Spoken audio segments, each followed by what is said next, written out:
objections to ONCA 1582 entitled, "An Act to Provide an Appropriation to Land, Commerce, and Public Safety Division of the Osage Nation for fiscal year 2016 in the amount of $11,318,472 and to establish an alternate effective date."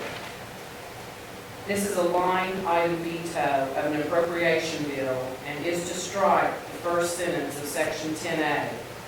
The section stricken is the attempt by Osage Congress to control the salaries of executive branch employees. The offending language of the bill submitted to me by the Congress says, "All individual salaries paid out of this appropriation law shall not be increased during this 2016 fiscal year and shall only be paid at or below the current rate on file in the Human Resources Department on the effective date of this act." This is a salary freeze from one branch of government to the employees of a separate branch. The language stricken is not appropriation language for operations or a public purpose in general, or even for a specific public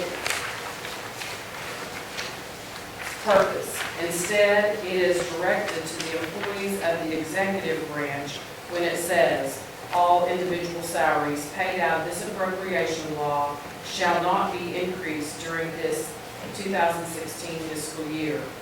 If this was allowed, it is a small step to the Osage Congress deciding the salaries, compensation, terms of employment, and employer-employee relationships with the executive branch, within the executive branch. By seeking to control the employment compensation of the executive branch employees, the Congress attempts to engage in management of the executive branch and administer the funds they themselves appropriate. The Osage Congress is not authorized by the Osage Constitution to manage the business of our judicial or executive branch. The powers of Osage Congress are clearly set out in Article 6 of the Osage Constitution, and the Congress is not authorized to create job descriptions, set salaries, or define benefits of the executive branch employees or employees of the judicial branch. Likewise, the principal chief should not issue an order on salaries or compensation to the employees of the Congress or the judicial branch. We have a three-branch system of government, and each branch shall not seek to control the functions of the other. As a practical and political matter, the principal chief cannot act alone in fulfilling the functions of the executive branch. Carrying out the laws of the Osage Nation requires employees, board members, commissioners, contractors, volunteers, and others, all coordinated and working within the executive branch. Article 7, Executive of the Constitution of the Osage Nation, could not be clearer when it says, Section 1, Supreme Executive Power. The supreme executive power of the Osage Nation is hereby vested in a principal chief. The Constitution does not say the Osage Congress is vested with executive power. Executive is defined as the power to see that laws are duly executed and enforced. This is why Article 7, Section 1 goes on to say, the principal chief shall dutifully support the Constitution and laws of the Osage Nation and shall see that the laws are faithfully executed, administered, and enforced. This command to execute, administer, and enforce the laws does not appear to be in the Osage Constitution for the Congress. Instead, Article 6, Legislature, at Section 1 says, the legislative power of the Osage Nation, except for the initiative and referendum powers reserved to the people as provided in this Constitution, is hereby vested in one legislative body to be called the Osage Nation Congress. At Section 23 of this article, it says, the Osage Nation Congress shall enact by law an annual expenditure of funds, which shall include an appropriation of operating funds for each branch of the government for each fiscal year. The annual budget shall not exceed projected revenues. To carry out the constitutional mandate of the executive branch, the principal chief must have the unfettered authority to set conditions of employment for executive branch employees, including salaries and compensation. As long as the principal chief and the employees of the executive branch are working on a public purpose funded by lawful appropriations from the Osage Congress, the work should not be shackled by conditions directed to individual employees from the Osage Congress. The Constitution of the Osage Nation sets forth at Article 5, distribution of powers of government, how this government is designed. It refers to 3 separate branches and says at Section 2, the legislative, executive, and judicial branches of government shall be separate and distinct, and no person or collection of persons charged with official duties under one of those branches shall exercise any power properly vested in either of the others, except as expressly provided in the Osage Nation Constitution. The understanding of how different the executive branch is from the other branches of government is illustrated in the legal definition of executive in Black's Law Dictionary, 7th edition, which says, the executive branch is sometimes said to be the residue of all governments after subtracting the judicial and the legislative branches. The Osage Congress cannot sit in session and dream up powers it wishes to have over the Osage people or over the other 2 branches of our government. It is important to understand that the Osage Congress, like any legislature in a 3-branch governmental system, is not allowed to delegate its own authority to the judicial or the executive branch. Just as basic is the principle that the legislature, such as the Osage Congress, may not delegate power to itself or to one of its committees or other body within Osage Congress or subject to Osage Congress's control. In the context whether the United States Congress may make such an attempt, it has been said such a move certainly seems to change quite radically the design or structure of the Constitution's diagram of power by entrusting to the national legislature a direct role in enforcing, applying, or implementing its own laws. American Constitutional Law, Tribe 2000. Enforcing, applying, or implementing congressional law are functions of the executive branch, and any attempt of the Osage Congress to delegate these functions away from the executive branch by reserving them to the Osage Congress must be stricken down. Even state governments organized under 3-branch systems have recognized the legislature is not allowed to place conditions upon appropriations or try to control the administration of funds. For example, one state Supreme Court held, thus it follows that the General Assembly is not permitted to interfere with the executive's power to administer appropriated funds, which includes the making of specific staffing and resource allocation decisions. In addition, the legislature may not attach conditions to general appropriation bill which purport to reserve to the legislature's powers of close supervision that are essentially executive in character. Anderson versus Land, and it has page references there. In reviewing the authority to exercise a line item veto, our surrounding state of Oklahoma Supreme Court has held the legislature cannot narrow the governor's power to disapprove such an item by stating it in words and phrases rather than in figures. Coffey versus Henry, and it has the page reference or the reference there, citing opinion of justices to the governor. It's also cited.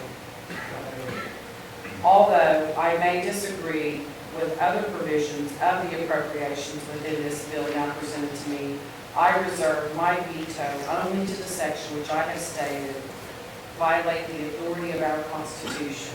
Based upon these objections and justifications, I hereby exercise my line item veto of this bill. Sincerely, Jeffrey M. Standing, Mayor Principal Chief.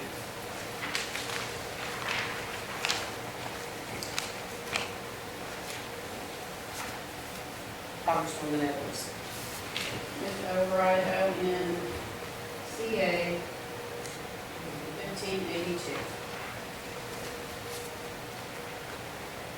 The veto message of the veto. Move to override, I'm sorry, let me say it stated. Move to override the veto of ONCA 1582. Have a motion on the floor. Second. The second. This portion of our, you can debate one time if anybody wants to debate on this, and you have 5 minutes to debate. So is there any debate on this veto override? Congresswoman Edwards. Thank you. ONCA 1582, the veto message, has a couple of points which I think, based on my research of law, indicates are faulty. First, the fact that there is a line item veto in the appropriation bill. The Osage Constitution states that the principal chief has the ability to strike or reduce items in an appropriation bill. In the case Alaska Legislative Council versus Knowles, which is an Alaska case from 2001, found at 21 P. 3rd 367, the governor had struck some descriptive language in an appropriations bill and termed this language items. He didn't eliminate the entire line or alter the amount allocated, but he struck some descriptive language in the bill. The Alaska Supreme Court looked at it and said, with respect to the item veto power, the definition of item does not allow the governor to cross out descriptive language in appropriation bills as part of an item veto power. And then said that the redactions in question affected not only the way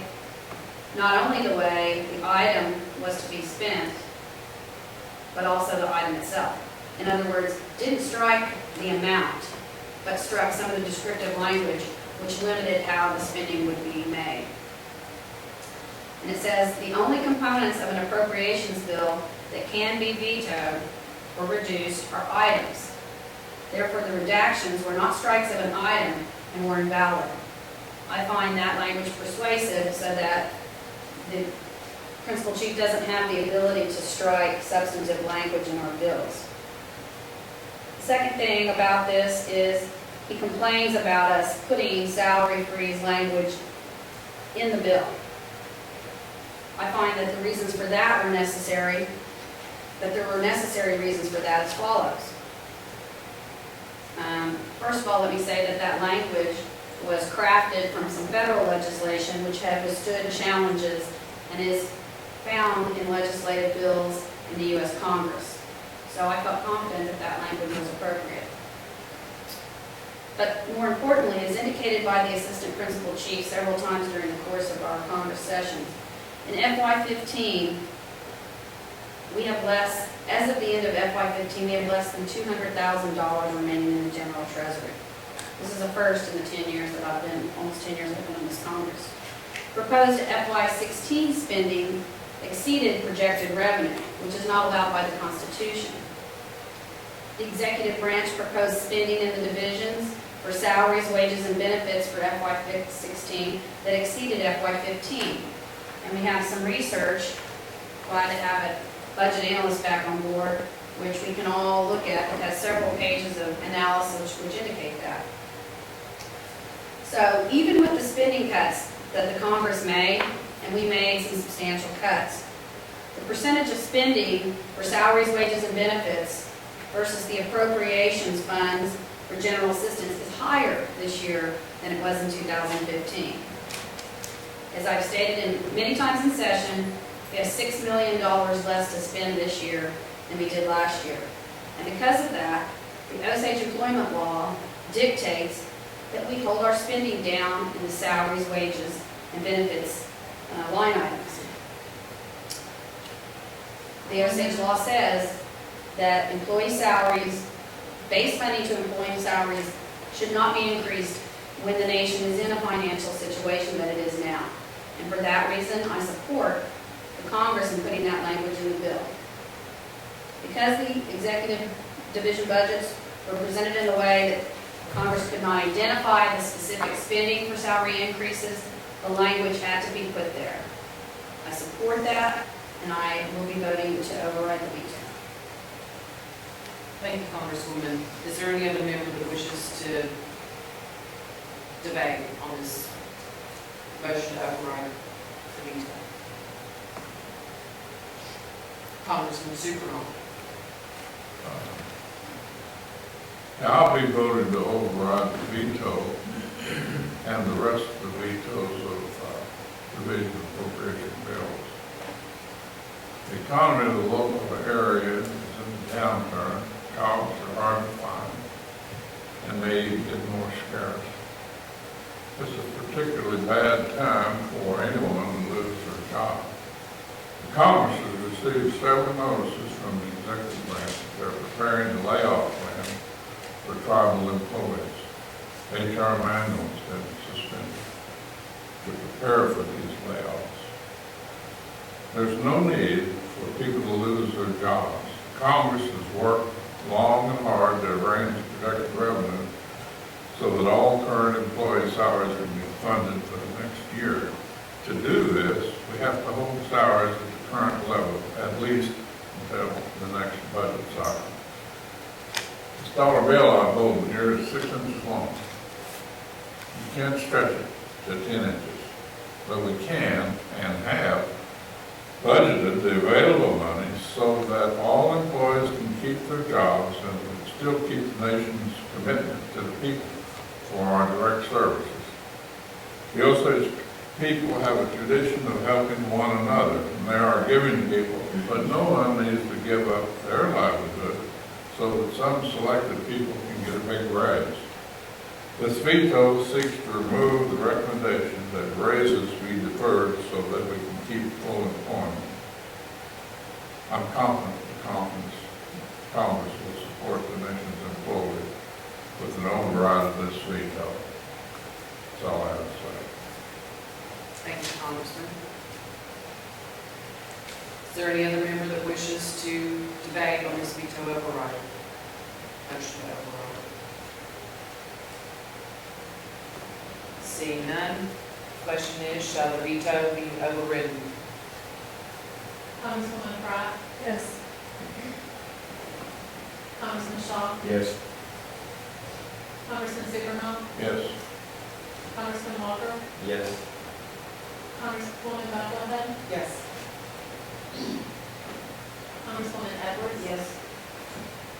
Congressman Hamilton? Yes. Congressman Net? Yes. Congressman Mason? Yes. Congressman Norris? Yes. Speaker Whitehorn? Yes. The override passes unanimously.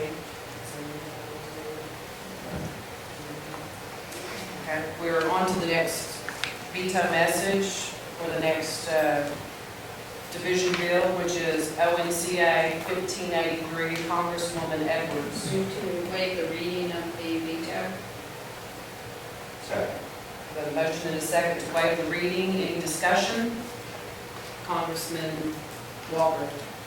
I think it's important to point out to those listening, or those who may listen, that the language within this veto message and the subsequent veto messages in the division appropriation bills are identical, or very close to identical. I think that was a good statement to make. Is there any more discussion? I'd also like to point out that the veto is the same language stricken in every division bill also. So that's why the veto messages are similar. The question is, shall the veto be overridden? Oh, excuse me. Did anybody make that motion? Oh, excuse me. Yeah, they did. It was waived to reading. Okay. Congresswoman Buffalo. Yeah, to override the veto for OLCA 1583. Second. Oh, we have it. I'm sorry, I've gotten myself confused. We need to vote on waiving the reading. All in favor of waiving the reading, say yes. Yes. Any opposed? Seeing none, the reading of ONCA, veto message for ONCA 1583 is waived. Congresswoman Buffalo. Move to override the veto for OLCA 1583. Second. Motion and a second. Any discussion? Roll call, please. Congressman Shaw, Yes. Congressman Zubernault, Yes. Congressman Walker, Yes. Congresswoman Bethlehead, Yes. Congresswoman Edwards, Yes. Congressman Hamilton, Yes. Congressman Net, Yes. Congressman Mason, Yes. Congressman Norris, Yes. Congresswoman Pratt, Yes. Speaker Whitehorn, Yes. The veto to ONCA 1584 has been overridden by Congress, passed by a majority vote. 11. The next veto message we have, excuse me, Wasn't that 1583? Yes. that was 1584. Yes, You said 1584. excuse me. We are Congresswoman Edwards. Move to waive the reading of the veto message in OMCA 1584, 85, 86, and 87. Second. Motion and a second, any discussion? All in favor say yes. Yes. Okay, those have all been, the reading has been waived on those pieces of legislation through 87. So the next one that we're looking at is ONCA 1584. Congressman Walker. Motion to override the veto of ONCA 1584. Second. A motion and a second. Any discussion?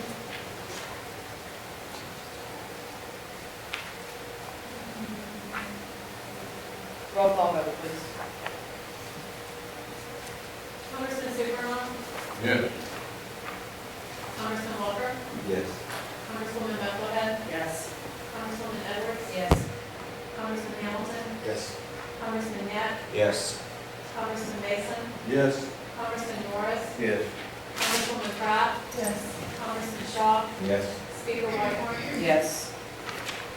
The veto on ONCA 1584 has been overridden by Congress.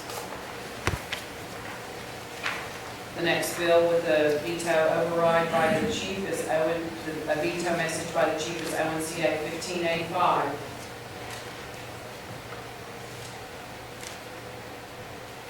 Congresswoman Bethlehead. Move to override the veto for OLCA 1585.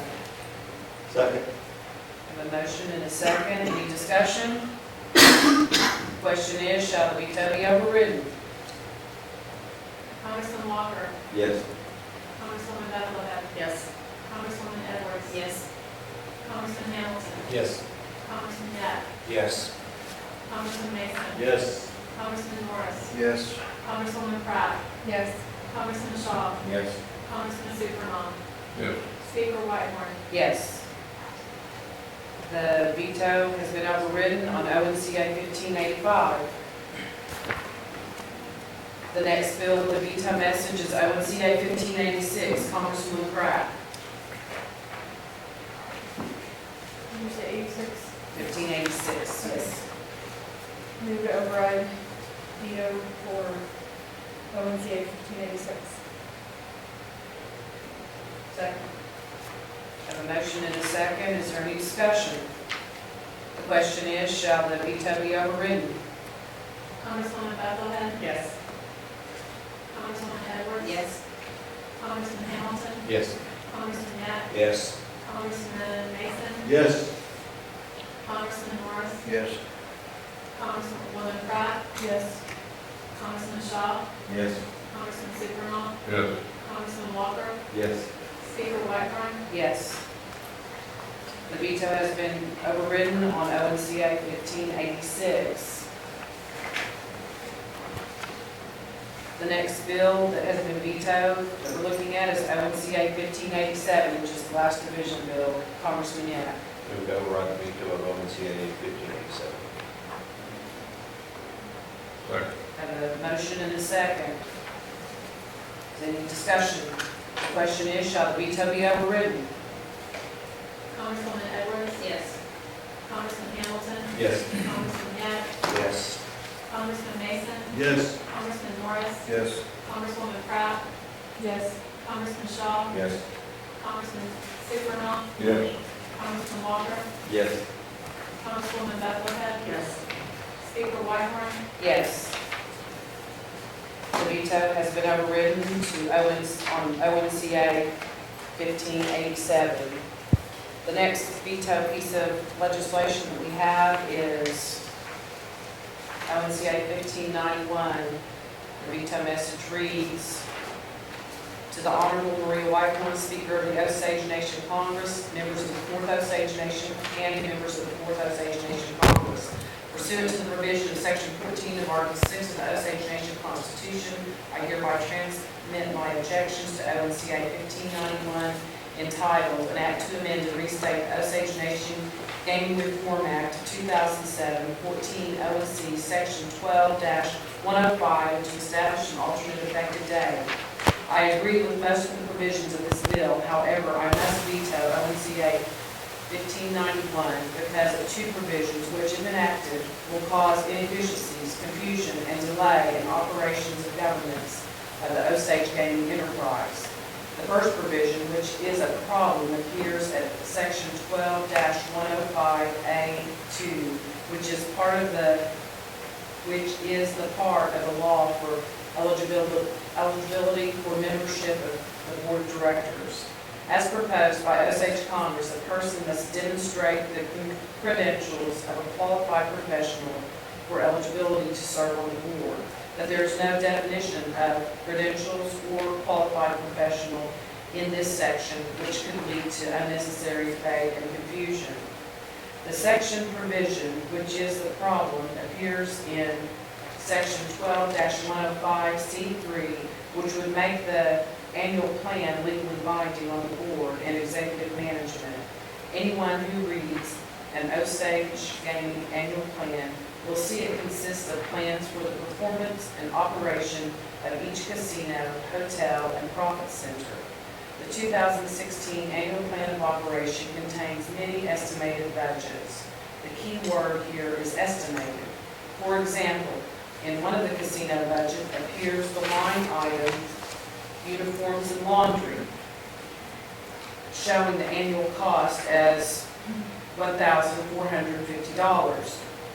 Should the price of the soap increase or the need for more uniforms occur, is the Osage Congress prepared to come into special session to adjust the cost of uniforms and laundry, because it appears the annual cost would be $1,600? The annual plan is just that, a plan. A plan that has been defined as a method of putting into effect an intention or proposal. To make it legally binding does not make any business sense. A business plan for an enterprise operating for profit is much different than a budget for a government. A business plan is what management and its governing board anticipate for the future. This is why there are separate audits for the Osage Nation government and its enterprises, including the Osage casinos. The annual plan of operation should be annual, that is, yearly, and not up for constant amendment as a legally binding document would have to be kept up with on the daily changes in a business. For the Osage Congress to try to control the activities of the casinos by restricting the business discretion of the gaming board would be clear interference of operational autonomy of the gaming operations. Based upon these objections and justification, I hereby veto ONCA 1591. Sincerely, Jeffrey M. Standing Bear, Principal Chief.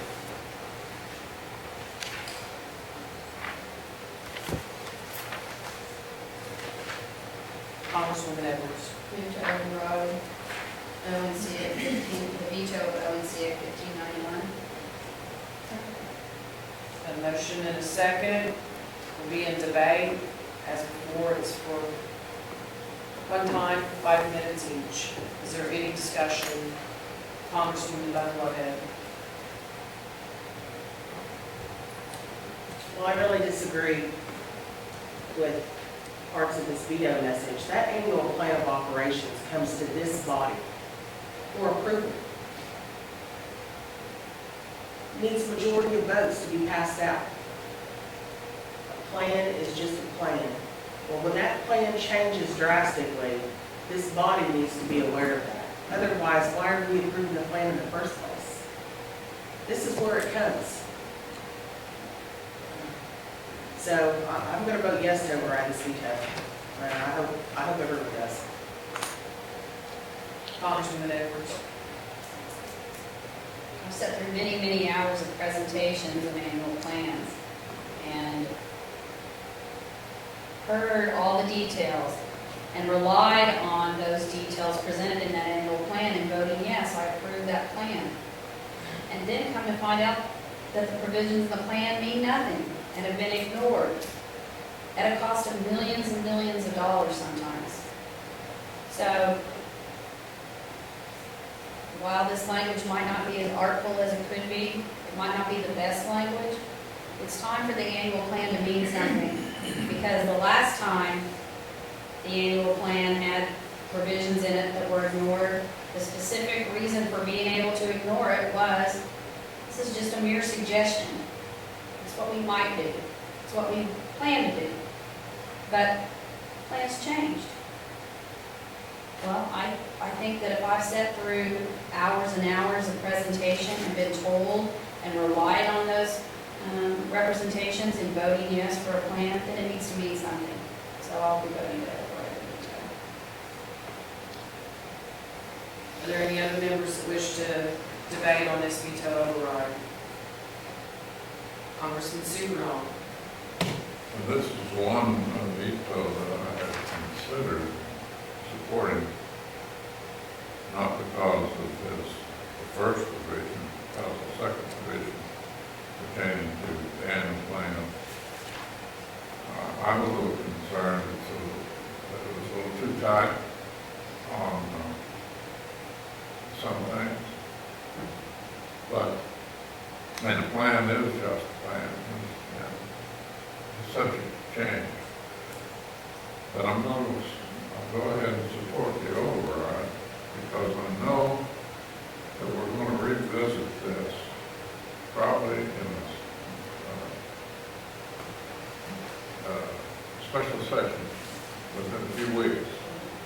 And we'll be looking at the distribution changes there, and we'll be revisiting this where we can maybe specify what parts of it are legally divided in, and maybe some latitude on others. So, but that, I don't think that this portion, second portion, will present a problem to anybody within the next month or so. So I think we're not going to hurt ourselves by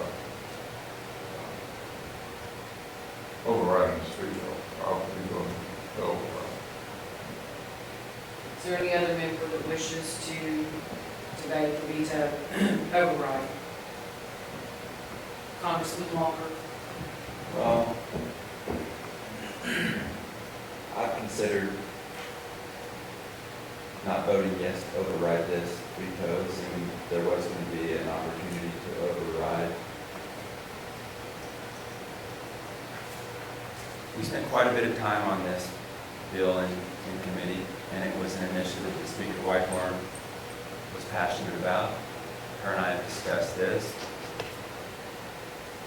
And I did tell her, although I didn't completely agree with how it was written, particularly the legally binding portion. I told her that I would support her on it. And told her I would not stand in its way and let it fight its way out on its own merit. So that's what I'm going to do. I do agree with portions of this veto message to some extent. I don't agree with the uniforms and laundry portion, that we're going to have to come in, or we could come into special session to approve $150 worth of laundry soap. I do agree with the portion about the autonomy of our enterprises, particularly this enterprise. Congressman Supernaw brought up a good point about us reconsidering this and maybe tightening up the language. I believe it's maybe a little tight. So, with that said, I'm going to go ahead and support to override this as well. Is there any other member? Congressman Hamilton. Just like I stated, there's parts of this veto message that I do agree with, and some I don't. One part I do agree with is the annual plan part. I believe it needs to be flexible. I don't think there should be drastic changes, like Colin said. Just for it to be flexible, I think, vote on it. Is there any other member who wishes to speak for this? Congressman Pratt? I'm going to support this at this time, and actually I wondered about the language at the very beginning, but I actually appreciate that that language was inserted by Speaker Whitehorn because similar reasons that actions have been taken in the past that have had a really large effect on our nation, and I hope that this Congress would be willing to learn from the past. So I will be supporting it this time to override the veto. Thank you, Congresswoman. Is there any other member that wishes to speak or debate on the override? Well, I'd like to say a few things about the override message. And the first portion of it where it says that the definitions, that there's no definitions about credentials or qualified professionals. The definitions are in two sections above. They're in section 12-103, and qualified professional is defined at L with six different credentialing areas. So this bill only amended section 12-105. It has the portion of the annual plan in it. And so the first part of the veto message, actually the last time it was amended by Chief Standing Bear when he was a Congress member. The definitions were there and he amended that when he put in a new term for net revenue on ONCA 1415. So I believe that he was aware, or maybe he didn't look about that there were definitions there. The second part of the legally binding language, it lays out in this section what the annual plan is. And the first one is a budget for each gaming facility and all gaming-related activities. But it's a budget, and I think we know what a budget is. And the casinos aren't bound to the Budget Parameters Act like we are here in Congress. They're a business, and I don't think they need to be bound by the Budget Parameters Act. I understand doing business. I'm a business owner. So you have to be fluid, you have to be able to move. The purpose of me inserting this language, I believe, has already been stated. We've had issues. We've had issues with the Ponca City and the Stytute new casinos that have been built. And the annual plan said they were going to be $50 million. There was a price overrun up to 30, and it's kind of like, there was no recourse, there was nothing, no need in this law to say, you're gonna be bound to your word when you hand us a plan like this. Mistakes that big, changes that big, need to be presented to this body for amendment, because that's a lot of money to change when you say that you're just gonna spend 50 million and you move to 30. Also, recently with this new Huska expansion that we've had, they had already pretty much, they had purchased the building and started on it, and then came in and told us, so this is what we're gonna do. Items like that need to be brought before Congress for amendment, or at least notified. And so that was my purpose of putting the language in. Also, we heard during that period is, well, you know, you approve it by resolution. Resolution's not law, so it's really not legally binding.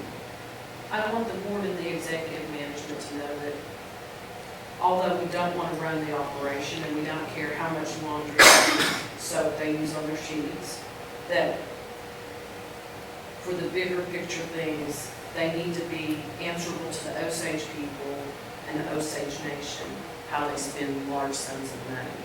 So that was my purpose of doing that, and I'm going to vote to override this veto. Any more discussion or debate to this?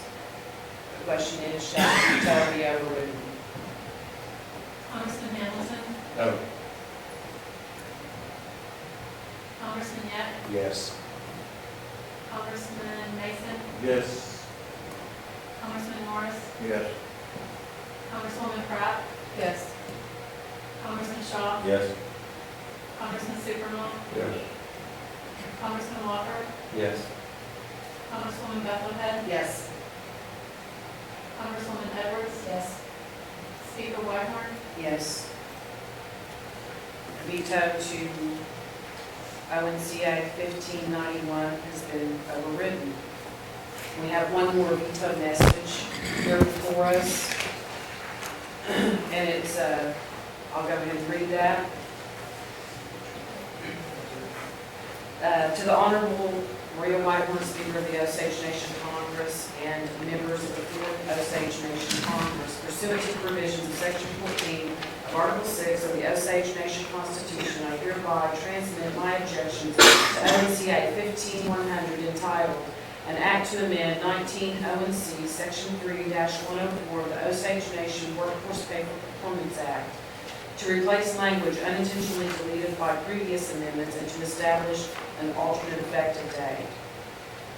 I concur with the replacement of the language unintentionally deleted with regard to due process in a grievance procedure.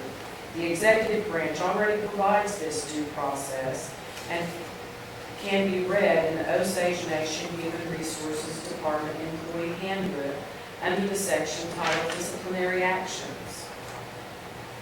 We understand this to apply to our merit-based employment system. I must object to the Congress writing job descriptions for the executive branch employees. To not object on behalf of the executive branch would be contrary to asserting the principle of separation of powers in the three-branch government. The Congress should restrain itself to the employee relations within its own branch of government. As I have stated before, the principal chief cannot act alone in fulfilling the functions of the executive branch.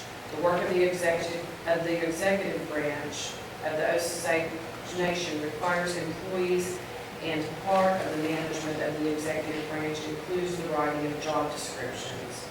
ONCA 15100 allows the Osage Congress to write job descriptions for some positions in HR department of the executive branch. This is unconstitutional. If this is not stopped, the Osage Congress could be writing every job description within the executive branch. Why stop at job descriptions? If the Osage Congress believes that they have the power to do this, why not power over the executive branch salaries? If the Osage Congress could write job descriptions and set salaries, why wouldn't they be able to set terms of employment, such as hours of operation? The Osage Congress might as well try to be the principal chief. but they cannot serve as principal chief, nor can they exercise any executive power. Article 7, executive of the Constitution of the Osage Nation could not be clearer when it says in Section 1, supreme executive power. The supreme executive power of the Osage Nation is hereby vested in a principal chief. The Constitution does not say the Osage Congress is vested with executive power. Executive power is defined as the power to see that the laws are duly executed and enforced. To carry out the constitutional mandate of the executive branch, the principal chief must have the unfettered authority to set conditions of employment for executive branch employees, including job descriptions, salaries, and compensation. The Constitution of the Osage Nation sets forth at Article 5, distribution of powers of government, how this government is designed. It refers to 3 separate branches and says in Section 2, the legislative, executive, and judicial branches of government shall be separate and distinct, and no person nor collection of persons charged with official duties are under one of those branches. Under one of those branches shall exercise any power properly invested in either of the others except as expressly provided in the Osage Nation Constitution. Based upon these objections and justifications, I hereby veto ONCA 15100. Sincerely, Jeffrey M. Stanley, your principal chief. That is the last veto message.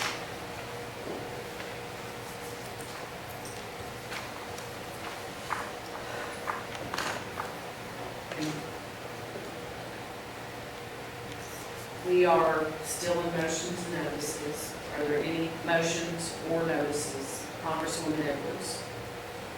Move to adopt all committee reports of the Osage Nation Congress presented during the 2016, FY 2016 Tzi-Zho session as legislative intent regarding FY 2016 spending.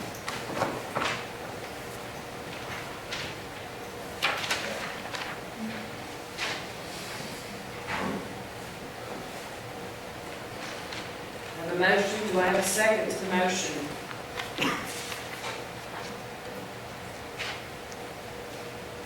Congressman Superman.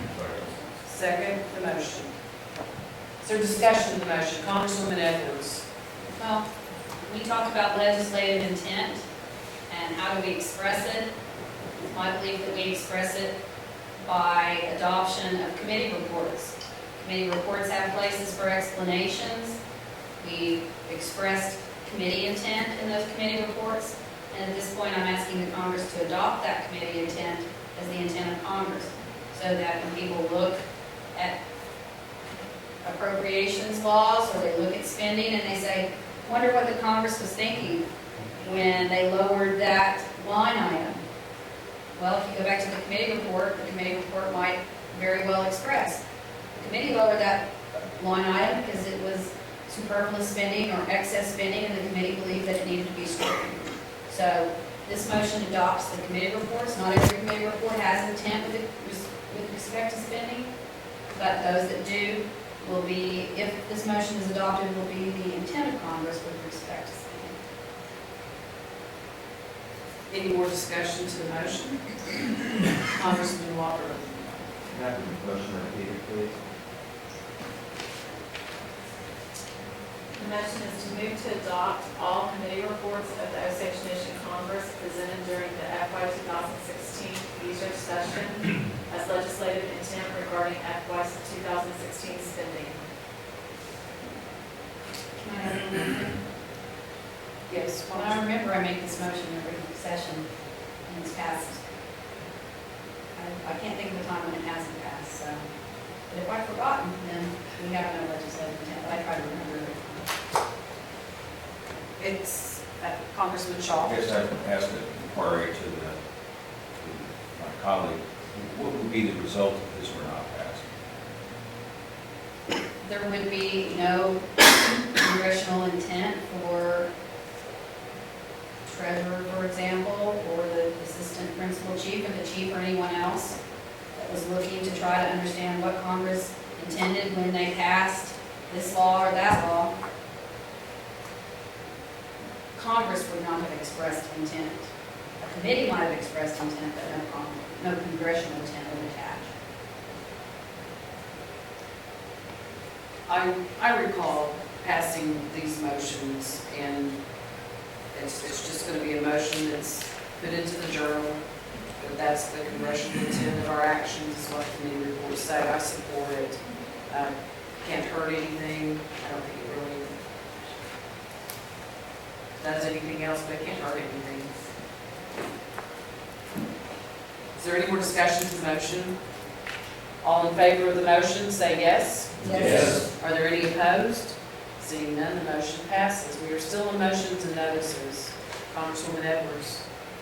Move to authorize the speaker to request the chief provide to the Congress any legal opinion of General Counsel Terry Mason Moore regarding the legality of making the Osage Nation self-insurance health plan the payer of last resort for Osage Nation employees. Included in this motion is a request that any other written or oral information or opinion received internally from legal counsel or third parties be forwarded to the Congress. A motion, do I have a second?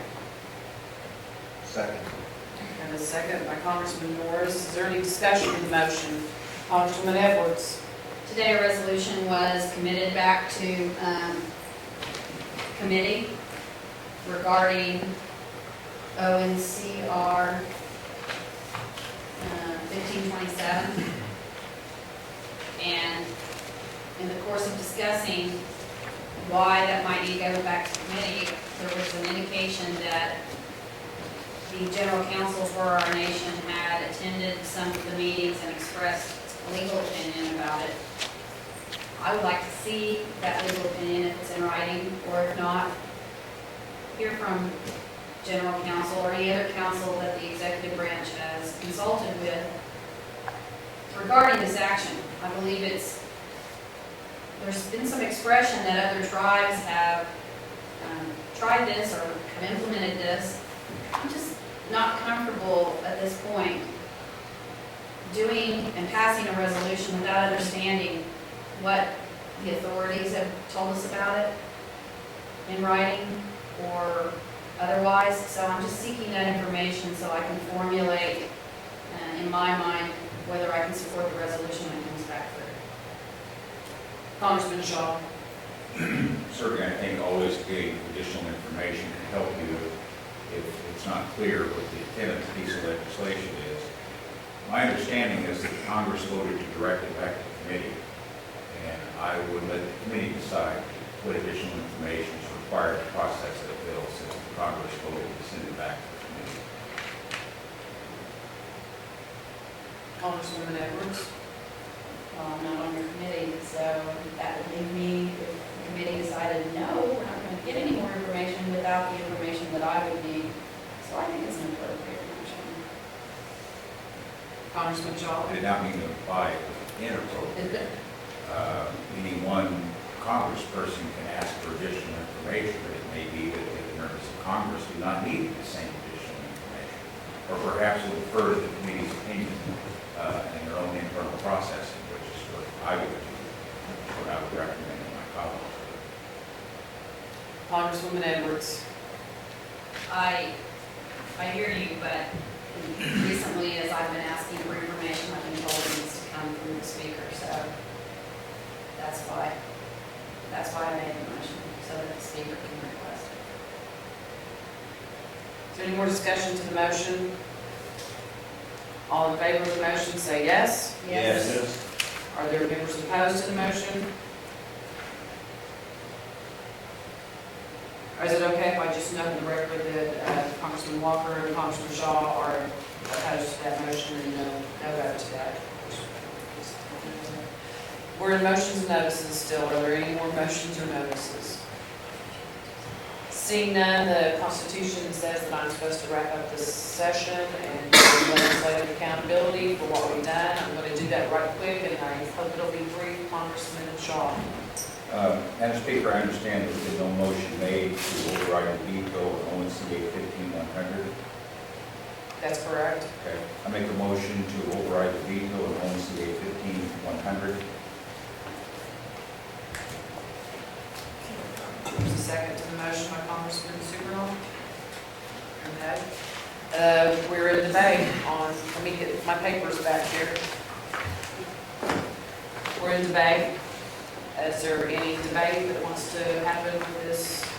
Congressman Shaw. I feel quite strongly that the employees deserve a grievance procedure for issues that occur in the workplace short of having an adverse employment decision made, including termination, which is what the due process addresses. They're really independent procedures, due process if you're terminated or have some other adverse employment decision versus having conflict in the workplace, that there was no adverse employment action. And right now, it's my understanding there is no such action. I believe that the Constitution describes that, and that's my interpretation of the intent of the Constitution, its language when they describe grievance procedure. I do not believe it just meant due process. If you get fired, you can have a due process procedure. So I think both processes are necessary for the benefit of our employees. Congresswoman Edwards. Well, I, again, agree with some parts of the veto message. It's not my preference that we put job descriptions or qualifications into legislation. And I do believe that this legislation, 19 ONC 3-100 at SEC, it desperately needs work. We've learned every day, including today, in a congressional affairs meeting, wherein the discussion was about doing a performance review evaluation for an employee that spent half a year in another position and then a few months in a position with us. There's no guidance in the law about who's paying for that, what part we do, what part the other person does, how that works, and we're having to seek guidance every day, and we just don't have any guidelines in law. So I think that language was written by the assistant principal chief at the time we were trying to get this merit system put together, and it was helpful at that point. I think that there was a veto override of this very area by the now chief and assistant principal chief. But to me, we've got a human resources manual that needs work. We've got a law that needs work. But what could be more confusing right now than to be in a state of emergency where none of us know what the emergency is? And by the way, we have a human resources, the provisions of the human resources manual suspended. So I can't tell you right now that anybody has a right of grievance at all unless this law is overridden, so I'll be voting to override. Congressman Walker. I'll be voting to override it as well. I think it's important to note that the portions that are in this section that are primarily referenced in the veto message were, as far as I'm almost positive, were already in the law. Finally crafted veto message, but that's not the insertion of new language. That's not what was changed. So the portion that was changed, I fully support. And regarding Congresswoman Edwards' comment about working on it, yeah, I need some work, but the veto message didn't address the change that the amendment to the bill did, the law did. Is there any more debate to this veto override? Well, I'd like to say something about it, because in this veto message, the chief does reference that states clearly that The executive branch already provides this due process and can be read in the Osage Nation Human Resources Department handbook. And due process, like Congressman Shaw said, is different than a grievance procedure. It says every employee faced with termination is entitled to a hearing that includes the right to confront witnesses and the right to present evidence. The grievance that they have in this current handbook is a grievance if you've been termed. Grievance is defined in the law in this workforce pay for performance, which has never been stricken, as grievance means a complaint filed by the employee to initiate conflict resolution when they're having problems at their workplace. It's not due process.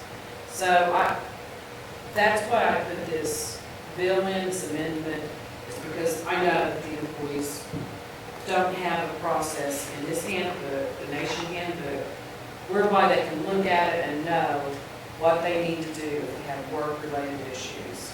And I've heard from many employees that do have work-related issues. So I fully support doing this. I fully support pulling this back out and doing the work that this Congress needs to do to assure that we have a good merit system, that our employees understand, that we understand, that we know how it works, because we don't currently. There have been so many questions this session. It's important to me that we do that for them. So that was why I did put this legislation in. Is there any more debate to this? The question is, shall ONCA 15-100 be overridden? Congressman Yap, Yes. Congressman Mason, Yes. Congressman Norris, Yes. Congresswoman Pratt, yes. Congressman Shaw, Yes. Congressman Sickernall, Yes. Congressman Walker, Yes. Congresswoman Bethlehead, yes. Congresswoman Edwards, yes. Congressman Hamilton, Yes. Speaker Whitehorn, Yes. The veto to ONCA 15-100 has been overridden by Congress. We're still in motions and notices, and if there are no more motions and notices, I know we've been here a long time, but I just really would like to show you some things that we've done up on the screen, because I think it's a pretty good thing. So I'm going to wrap it up, and then we'll adjourn. I've never used artificial stuff before, but I think you guys just need to see.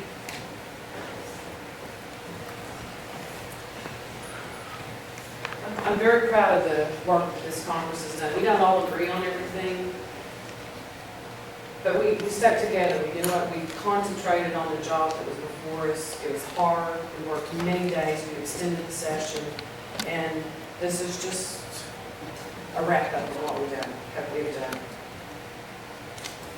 Yes. 37 total bills, 12 total resolutions, and those were the actual ones that were considered an action. This just gives you a breakdown of what we've done. I'll give you a copy of this. I'll email you guys a copy of this. I'm not going to read everything out. But we've passed out a lot of legislation. Now we've overridden 8 vetoes, I think. That's what we did this evening, so that needs to change. You guys know how the funds are distributed. I think this is a good visual for the Osage people to possibly have, to see how we distribute our funds. I can't read it from here, I need some glasses, I guess. But it's our branches, and we didn't have much other funding this year.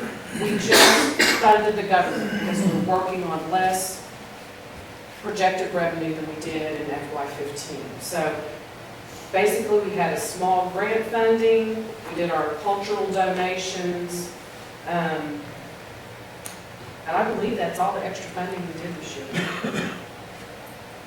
This just gives you a breakout of these are total appropriation. This is not tribal funds that you're looking at. It's the summation of what's on every division bill. And this is the executive branch appropriations, the office of the chief, the boards and commissions, and the debt service of the master campus plan. So it just kind of breaks that down to you. I just want to talk about the funding by source.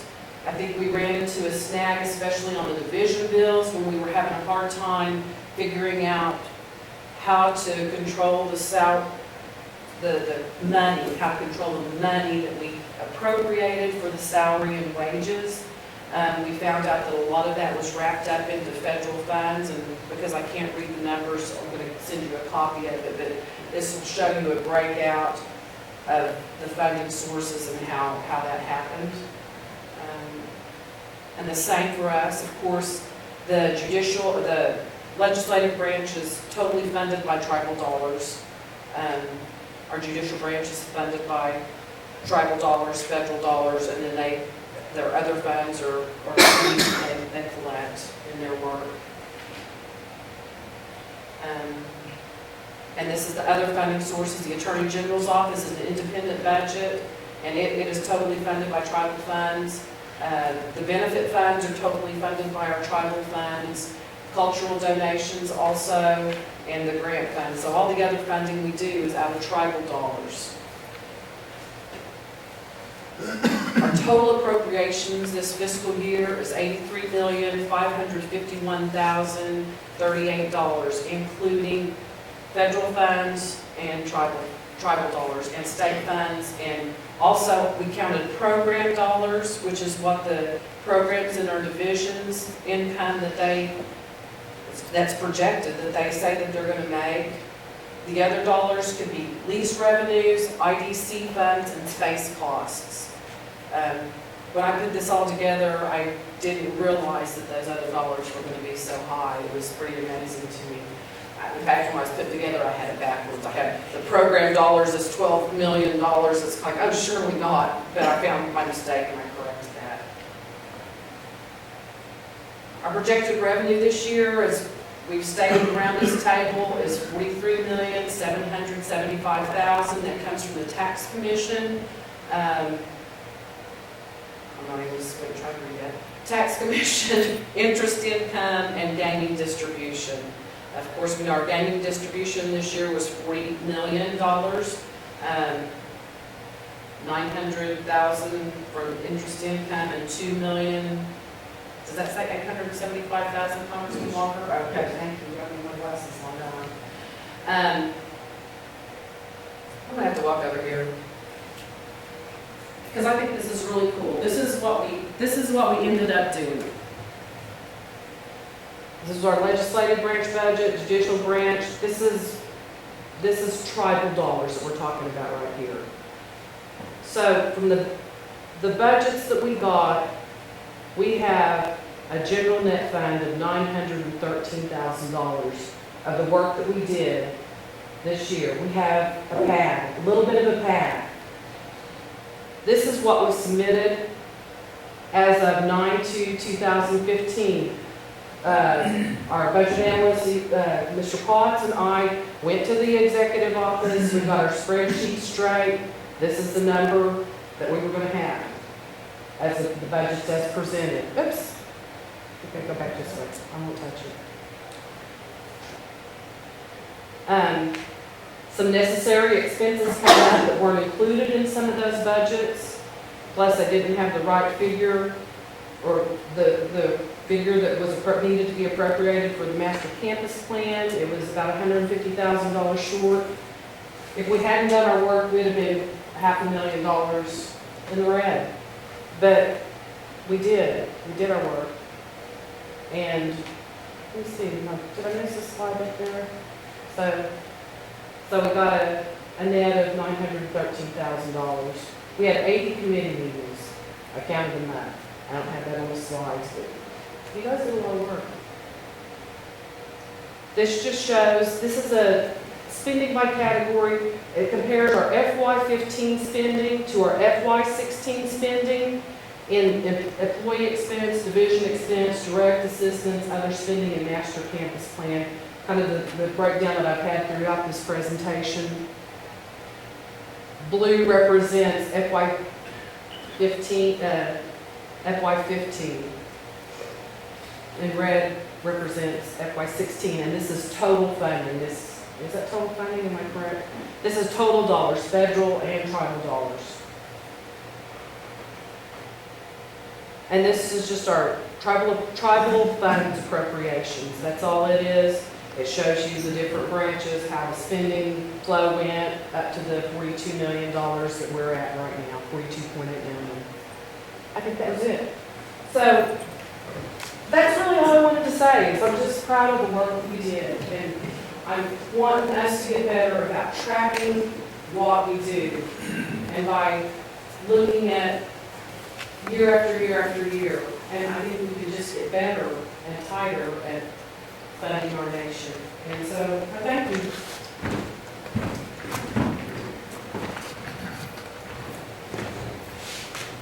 As long as we know this.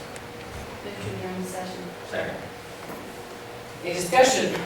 All in favor, say yes. Yes. Session is adjourned.